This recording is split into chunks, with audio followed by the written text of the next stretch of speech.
Today we are at Kent College, Dubai with their principal. Anthony, can you introduce yourself? Tell us a bit about your background, expertise and your school. Thanks, Emma. My name is Anthony Cashin. I'm the principal at Kent College. I've been in education for over 30 years, coming from Australia to Japan, Denmark, Thailand, Oman and now the UAE.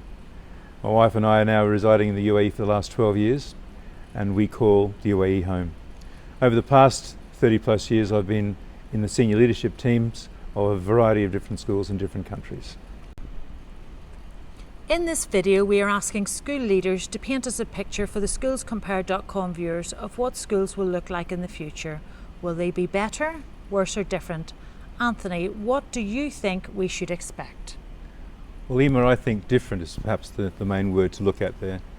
We've proven over the last 15 weeks of what school can look like from a distance learning perspective. What have the children really missed out on? They've missed out on their social and emotional well-being.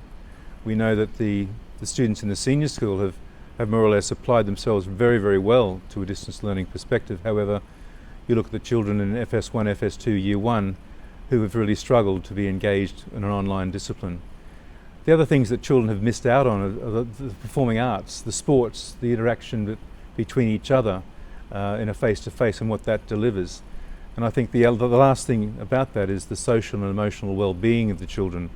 We try very hard to make sure well-being is at the forefront of what we deliver, and it's part of the KHDA mandate.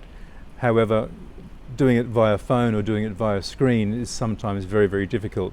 So that personable approach is extremely important. But I think one thing that's come out of the whole distance learning educational process is that we cannot replace our teachers. Teachers are the core, the essence of where we are.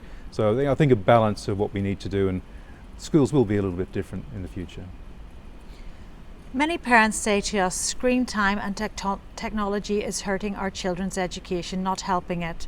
We need less, not more. True or false, and why? I think, Emma, there needs to be a balance. I remember some years ago I was asked to start up a school in Ajman, and it was to be one of the top technology schools in the district. So we went about putting in a program of iPads 1-to-1 and then moving forward to become an Apple Distinguished School.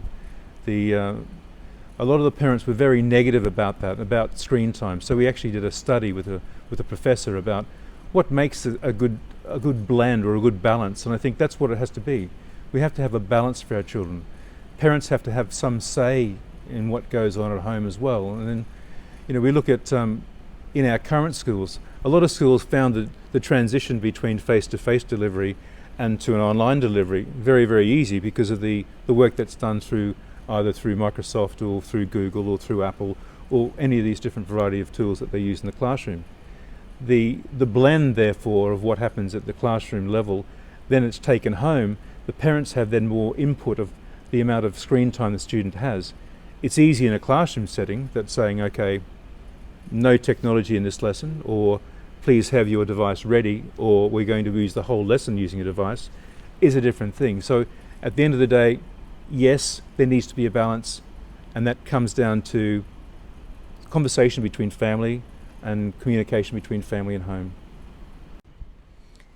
Anthony, schools cannot teach everything. New subjects are coming and new skills are needed. What traditional subjects taught currently may have to be dropped? Well, Emma, I'm not sure about subjects being dropped, but I think about subjects being blended together. Here at Kent we look at a subject which is a school-based subject called EIT.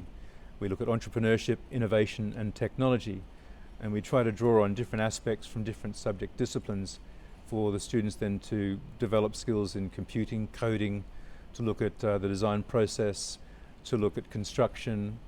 And I think what that does then gives them a platform to looking at what they're going to do in the future. The next step of that, of course, is looking at skill-based learning. So it's all about looking at skills from a different perspective and then moving from that into the BTECs. We're offering a BTEC in PE, performing arts and business for the next academic year. So I think a lot of that skill-based learning then looks at how they're going, what children are going to do when they graduate from school. And I think that's the main goal of where we're heading at the moment. So what is the single key change you think is coming in the next 10 years that will transform education for the better? Thanks, Emma. I think that we've learnt a lot over the last 15 weeks of our distance learning education process. I think the likes of small courses or short courses, the likes of MOOCs and those different types of things will come of age. Looking at the skill level that children need in order to enter the workforce. So very much a skills-based, individualised learning process. And that's more or less it in a nutshell. Oh, thank you, Anthony. It was a delight to be at Kent College today, and we hope that you relax over the summer and come back fresh and ready to take on the new academic year. Thanks very much, Emma. Thank you.